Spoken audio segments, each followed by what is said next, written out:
Kalau nak beli hartanah, kalau nak melabur hartanah, dia tak boleh plan. Dia mesti ada master plan.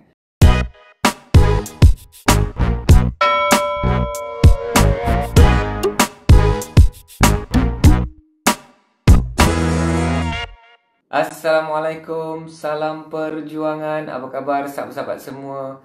Kembali bersiaran bersama dengan Ahyat. Hari ini hari apa? Hari Sabtu malam Ahad. Dan Ahyat rasa sangat-sangat bersyukur dapat teruskan. Kita nak mengupas punchline hartanah bagi ialah kita nak kena belajar ni filosofi hartanah, punchline hartanah.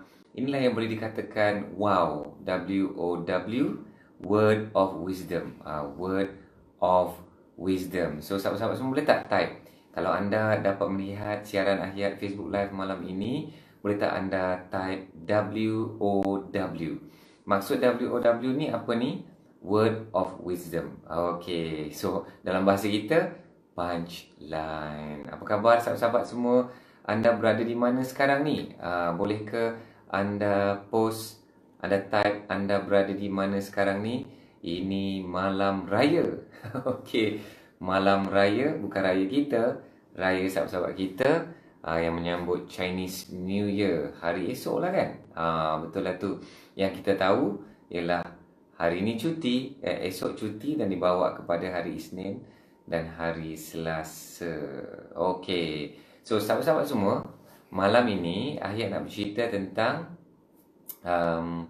satu mutiara kata, satu punchline hartanah yang sebenarnya dalam kelas dalam satu kelas Ahyat tiba-tiba terinspirasi dengan apa yang Ahyat diajar tu, dan akhirnya terkeluarlah kata-kata ini. Apakah kata-kata itu? Investment planning is life planning. Saya ulang ya.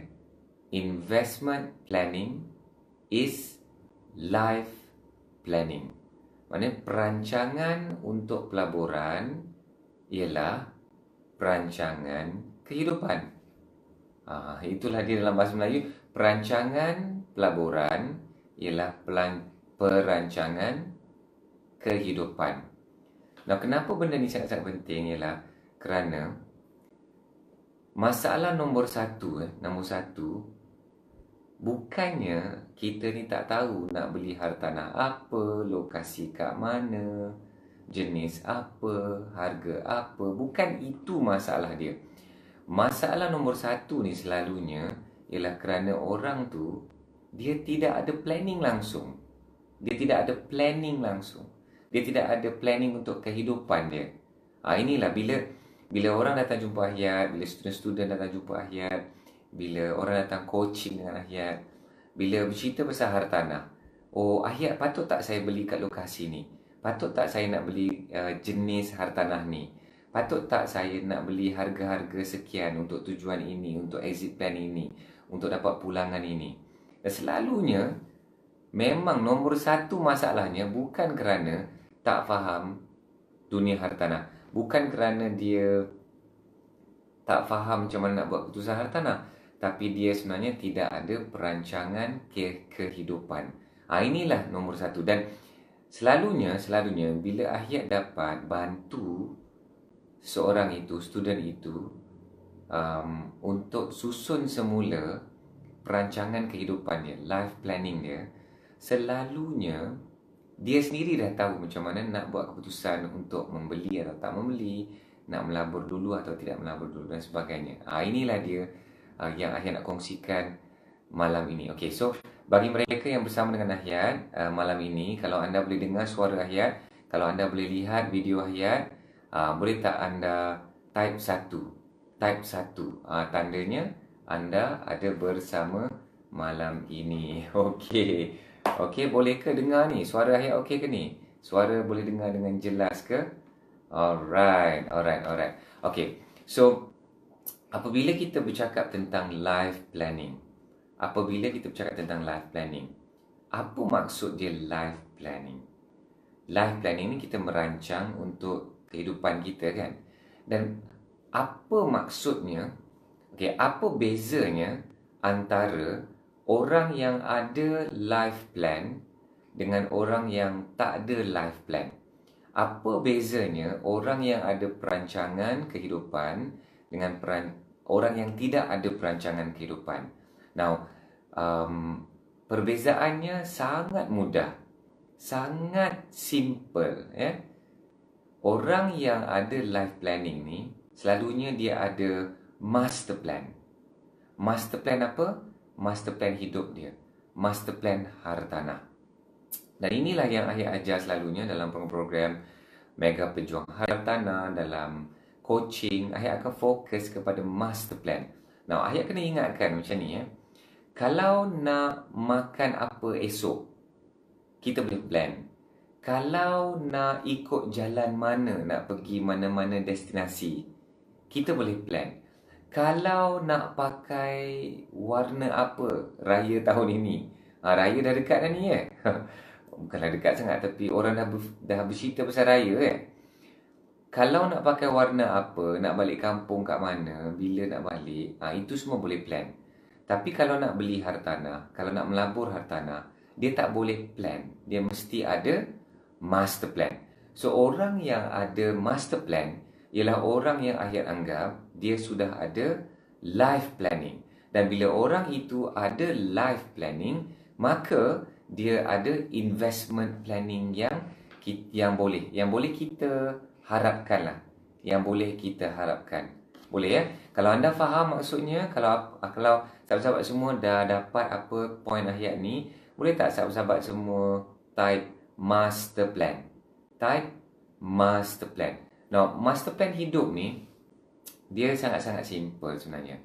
Master plan hidup ni kita nak kena susun hidup kita ni berdasarkan umur dan fasa-fasa hidup. Okey, so bercerita tentang umur, ayat nak anda nanti susun master plan anda.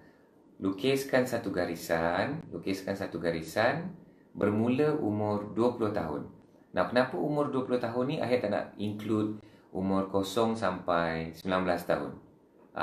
Umur 0 sampai 19 tahun. Bukan master class, master plan. Okey, Fadli, bukan master class, tapi yang ayat maksudkan ialah master plan. Okey. So, master plan ni dia kena susun dari segi umur. Umur mula 20 tahun. Dan setiap 5 tahun, kita letakkan satu milestone. Kita letakkan satu tanda. Maka, satu tanda ni, dia ada 20 tahun, 25, 30, 35, 40, 45, 50, 55, 60, 65. Stop dekat 65. Daripada umur 20 tahun sampai 65 tahun, ada berapa? Ada 9 kitaran. Macam ni, bila kita ada master plan, so kita ada kitaran-kitaran dia. Kitaran ni apa maksud dia? Every 5 years ni ayah anggap sebagai satu kitaran hidup. Bukan kitaran hartanah, naik turun hartanah dan sebagainya, tidak. Tapi ayah namakan sebagai satu cycle. Satu cycle, 2 cycle, 3 cycle. So, daripada tahun 20, umur 20 tahun, dia tidak bermula dengan kitaran pertama. Dia bermula dengan kitaran F, iaitu foundation cycle. So, foundation cycle ni macam-macam lah cerita yang kita kena buat ni. Contohnya, kena susun kewangan dulu, kena tingkatkan pendapatan, kena tingkatkan ilmu, kena tingkatkan profil kewangan, kena tingkatkan jemaah penasihat kawan-kawan kita, circle networking kita. Kita kena cukupkan kewangan kita. Kita kena cukupkan 4+1 syarat: layak, mampu, selamat, peti kemarau, peti perang. Kita kena cukupkan juga peti tabung-tabung kecemasan kita. Sebagai contoh, tabung pelupusan hutang, tabung penggantian pendapatan, tabung medical kita. Ini perlindungan takaful kita ni kena lengkapkan dahulu dalam kitaran foundation tu. So, kitaran foundation ni ialah 20 sampai 25. So 25 sampailah 65 tu, so kita boleh bahagikan 5 tahun 5 tahun, maka kita ada 8 tahun. So 8 campur 1 tahun tu 9 tahun. Sorry, 8 campur 1 kitaran itu, itulah yang saya namakan sebagai satu master plan daripada umur 20 tahun hingga 65 tahun. Okay. Itulah master plan. So apa yang kita kena buat dalam master plan ni berbeza-beza bergantung dengan di mana kedudukan kita di dalam master plan itu. Inilah dinamakan life planning.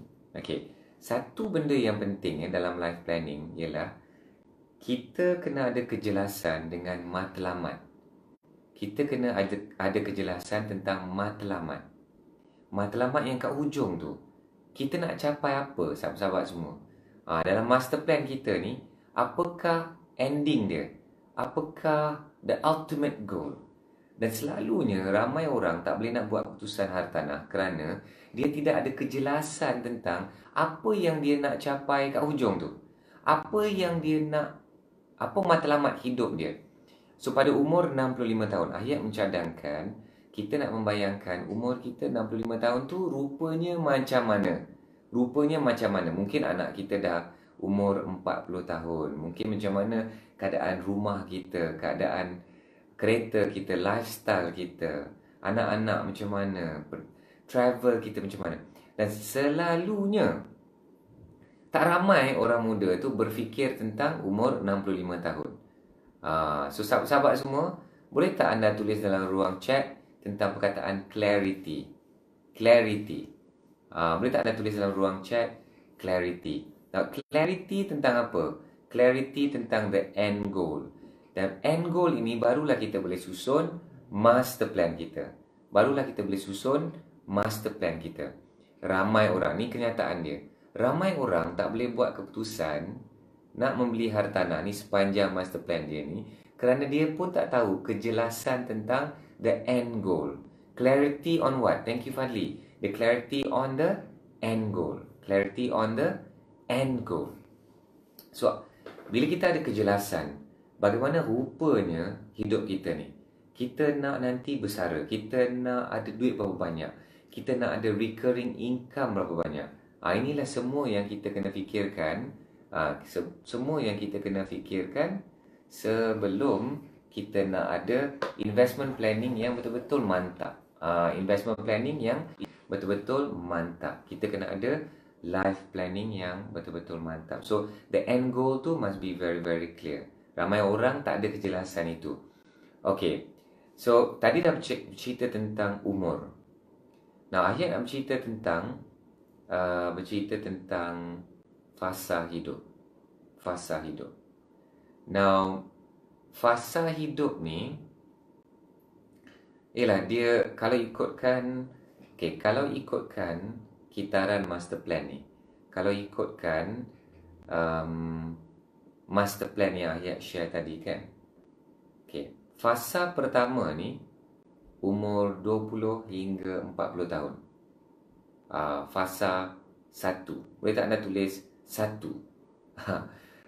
Fasa 1 ni umur 20 hingga 40 tahun. Itu fasa 1. Okey, fasa 2, type 2 ialah 40 hingga 50. Fasa 2 ni pendek sikit saya letakkan 40 sampai 50. Dan fasa yang ketiga ialah 50 hingga 65. Dan mungkin kan master plan ni dia tak boleh nak berakhir umur 65 tahun lah.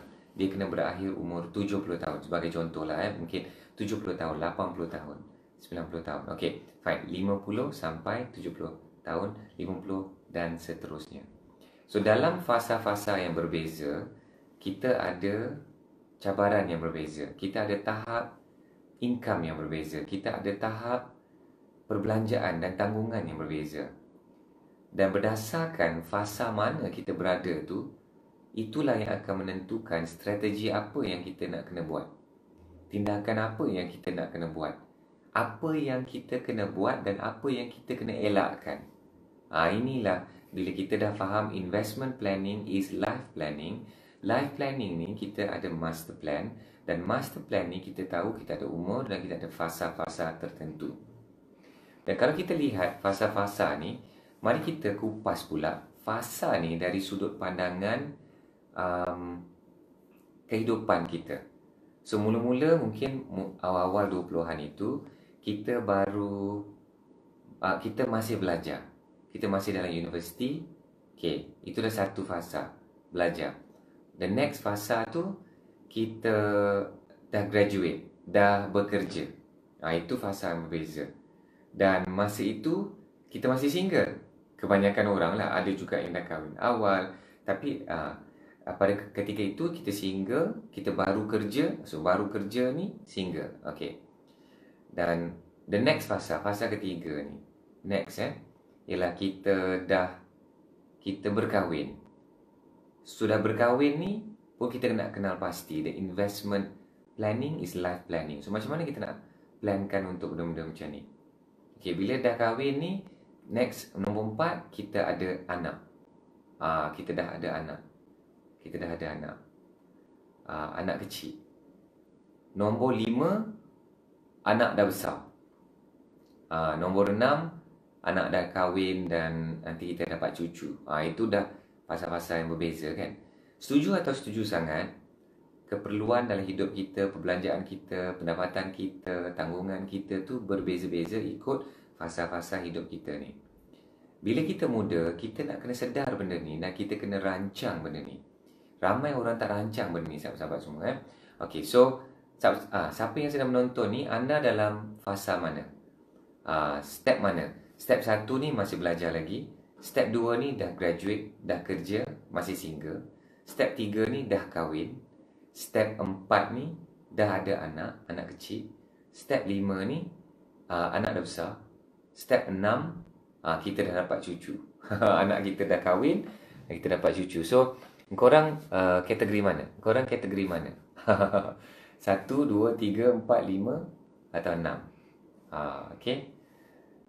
So, kenapa penting kita nak tahu kedudukan kita ni dalam step nombor berapa? Kerana ayat pun akan tanya. Ayat sendiri akan tanya, korang ni dah berapa umurnya, dah sampai level mana, dah macam mana dah? Okay. Kenapa? Sebagai contoh, bila kita dah kenal pasti di mana kita berada dalam master plan hidup kita. Di mana kita dah berada dalam master plan hidup kita ni. So contohnya kita masih muda. So sebagai contoh 20 kitaran foundation, iaitu 20 sampai 24, 25. Kitaran 1 umur 25 tahun sampai umur 29 tahun. Ini kategori muda. So orang muda ni, ayat dah tahu dah apa dilema dia. Nak tahu tak apa dilema dia? Dia akan tertanya, aku nak beli kereta dulu ke aku nak beli rumah dulu? Ini dilema dia. Kalau kita tak selesaikan dilema ini, tak payah nak cerita lah. Nak cerita pasal kewangan ke, nak cerita pasal ekonomi ke, nak cerita pasal hartanah ke, nak cerita pasal lelong ke, nak flip ke, strategi-strategi. Tak payah nak cerita. Kerana dilema dia ni kita tak dapat nak settle kan. Faham tak? Dilema ni nak kena kasih settle dulu. So apa dilema orang muda? Dia nak beli kereta dulu ke nak beli hartanah dulu? Siapa orang muda? Type saya. Siapa-siapa orang muda, type saya. Ke semua orang mengaku orang muda? Jangan risau, ayat tak semak, IC. Okay, so itu nombor 1. Apa dilema lagi orang muda? Aku nak kahwin dulu ke aku nak beli rumah dulu? Aku nak kahwin ke aku nak beli rumah dulu? Ini satu persoalan yang besar ni. Orang muda ni, aku nak enjoy dulu ke aku nak beli hartanah dulu? Kita orang muda lah. Kita orang muda tak boleh spend duit kepada benda yang penjarakan kita. Yang buatkan kita tak fleksibel. Kita kena spend duit untuk experience, untuk pengalaman, untuk lihat dunia, untuk enjoy. Kita orang muda, kita nak kena enjoy. So ini antara dilema orang muda. Orang yang dah berusia sikit, okay, dah memikirkan anak nak pergi universiti ni, aku nak beli hartanah lagi. Okay, itu satu. Nombor dua, kita pula ada hobi-hobi kita, minat kita. Nak upgrade kereta ke, nak beli motor besar ke. Sama jugalah macam orang muda tu, tapi kita different category. Nombor tiga tu sama juga. Adakah dia masih nak enjoy, dia nak pergi melancong, dah ada tanggungan untuk family dan sebagainya kan. So itu dilema orang yang dah berusia. So maybe let's say 40 and 50 years old. Dan dilema dia juga, aku nak berhutang lagi ke ni? Aku nak berhutang lagi ke untuk beli hartanah? So ayat dah kenal sangat dah, because ayat dah jumpa macam-macam student dan dah coaching ramai sangat orang, dan memang inilah cabaran yang mereka hadapi. Ini je cabaran-cabaran dia. Okey, nak bercerita tentang dari sudut pandangan mungkin orang yang makan gaji atau orang yang berniaga. Orang yang makan gaji atau berniaga. So, okay, let's talk about orang berniaga. Orang berniaga ni, okay, dia nak, okay, selalunya apa? Orang berniaga ni, dia nak, okay, founder-founder lah kalau Hayat banyak coaching. Founder-founder ni banyak coaching dengan Hayat kan. So, dia kata apa? Hayat, nak beli kereta dulu ke nak beli hartanah? Dia sama juga dilema tu. Kereta ni macam jadi dilema lah. Dia nak beli kereta dulu ke nak beli hartanah dulu? Dia founder, dia berniaga. Bagi saya, orang dalam sales, founder-founder ni juga, dia pentingnya dia kena ada kereta yang elok. Bagi Hayat lah, bagi Hayat. Ni Hayat ni cikgu hartanah ni. Tapi bagi Hayat, sangat-sangat penting kena ada kereta yang bagus. Kerana orang nampak kereta itu.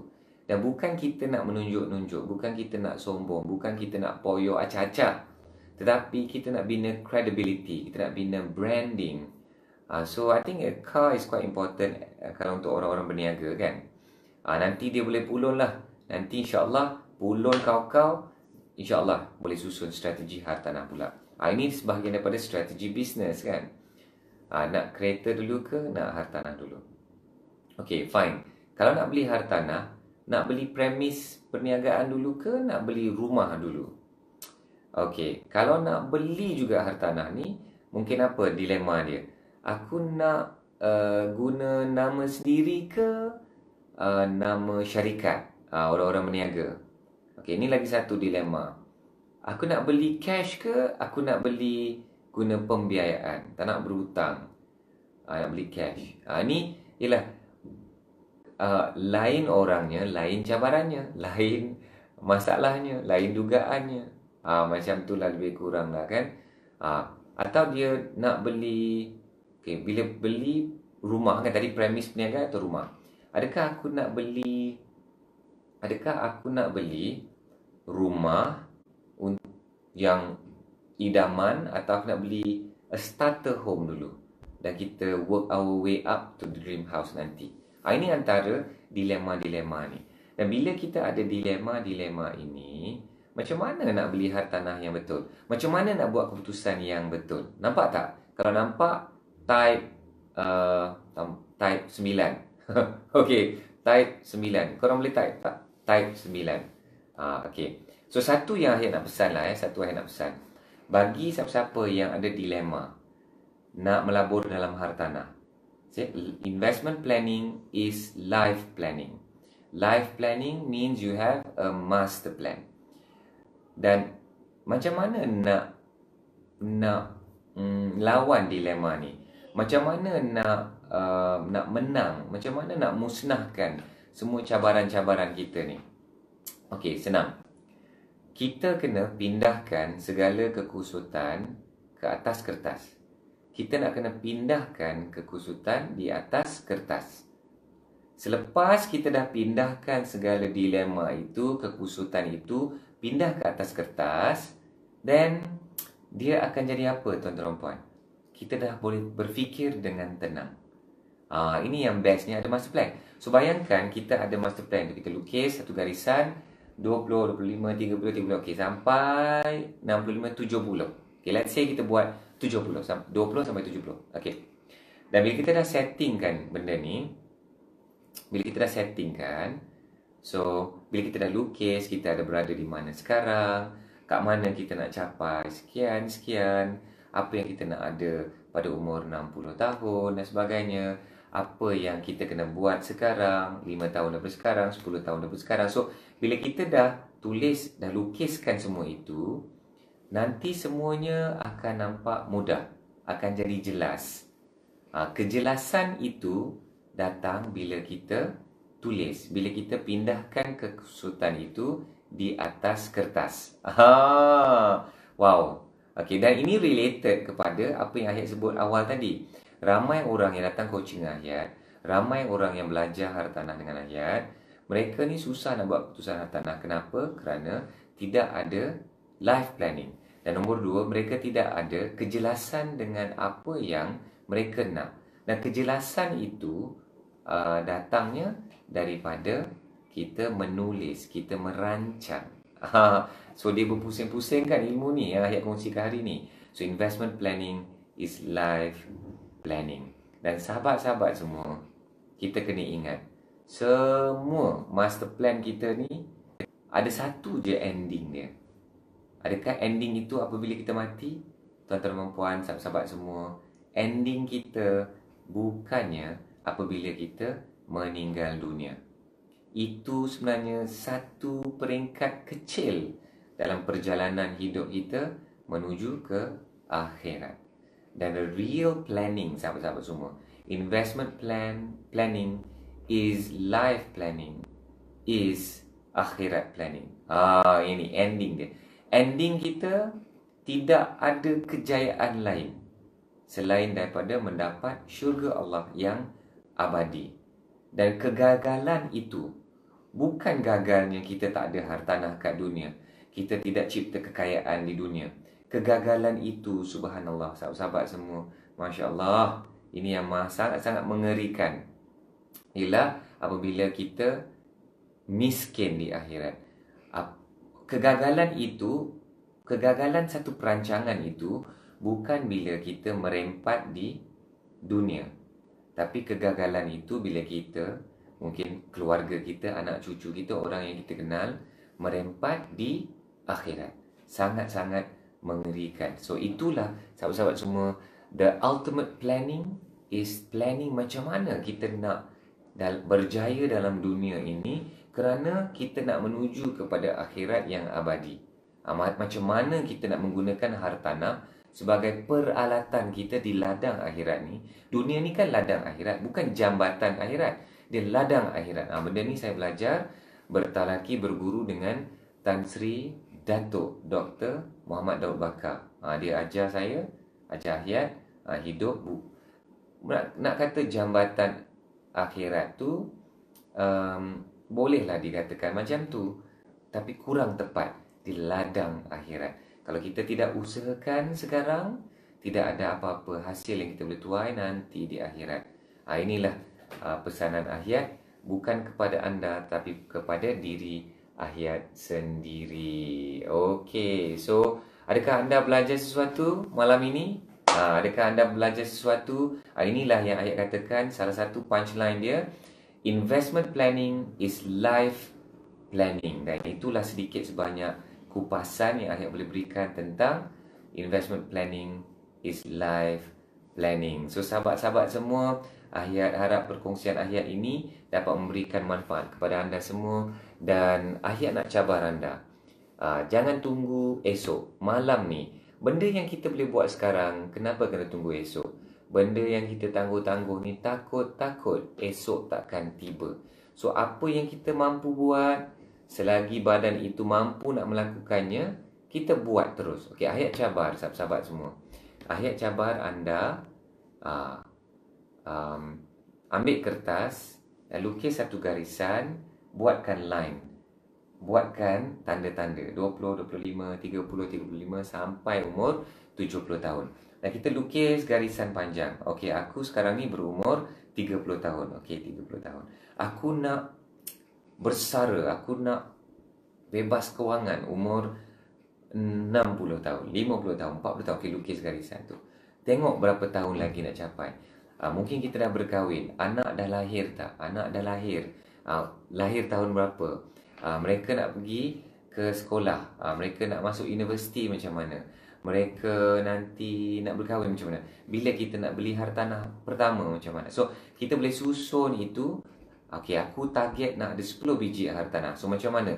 Setiap tahun kena beli sebiji, atau setiap 2 tahun kena beli 2 biji, atau 1 tahun ini kali inilah kita beli 10 biji serta. So benda ni kita kena susun, dan Ahyat nak minta, Ahyat nak sarankan, nak paksa korang buat terus malam ni. Fikirkan apakah rupa hidup kita ni umur 65 tahun dan kita 70 tahun, bagaimana kehidupan kita, bagaimana rumah kita, kereta kita, lifestyle kita, holiday kita, anak-anak kita. Itu yang anda kena buat homework malam ni. Terus kita buat, senaraikan impian-impian hidup kita, dan itulah dia sedikit sebanyak life planning. InsyaAllah tuan-tuan dan puan, kalau kita gagal buat life planning, maka kita gagal buat investment planning. Dan kalau kita gagal buat investment planning, kita tak mungkin dapat untung, kita mungkin rugi.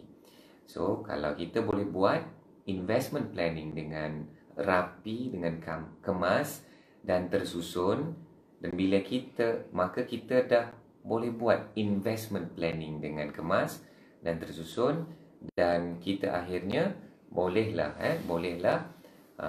mencapai kejayaan dunia dan akhirat. Okey, sebelum itu Allah. Okey. Alright. So sebelum itu bila teringat tu nak kena tambah terus. Okey. So satu lagi pasal master plan ni.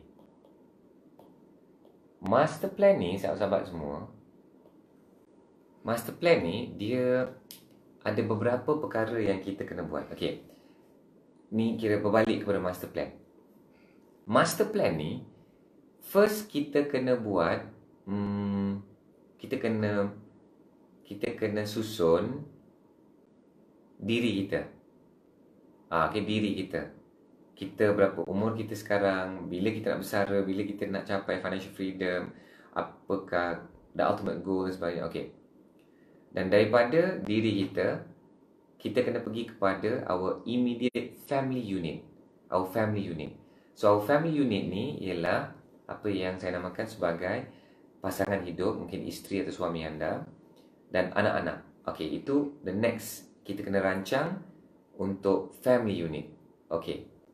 Nombor 3, kita kena rancang mak ayah kita dan mertua kita. So ada banyak benda planning yang sangat-sangat penting di dalam master plan ni. Sangat-sangat banyak, sangat-sangat detail sebenarnya. So kita pun nak kena susun berapa umur mak ayah kita, mak mertua, pak mertua kita ni. Kerana kita selalu lupa kita nak beli hartanah, kita nak macam-macam dalam hidup kita. Tapi kita pun ada tanggungjawab kepada mak ayah kita, kan? Kita ada tanggungjawab kepada mak ayah kita, mertua kita kalau kita dah kahwin. So benda ni pun kita kena rancang. Bila mak ayah kita ni dah sampai 60, 70, 80 tahun, 90 tahun, kita pun dah kena bersedia dari segi masa dan dari segi duit. Betul tak? Dari segi masa dan dari segi duit. So yang first tadi ourselves. Nombor 2, our family unit, your spouse and your kids. Nombor 3 ni kita dah kena plan untuk mak ayah, mak mertua kita, pak mertua kita.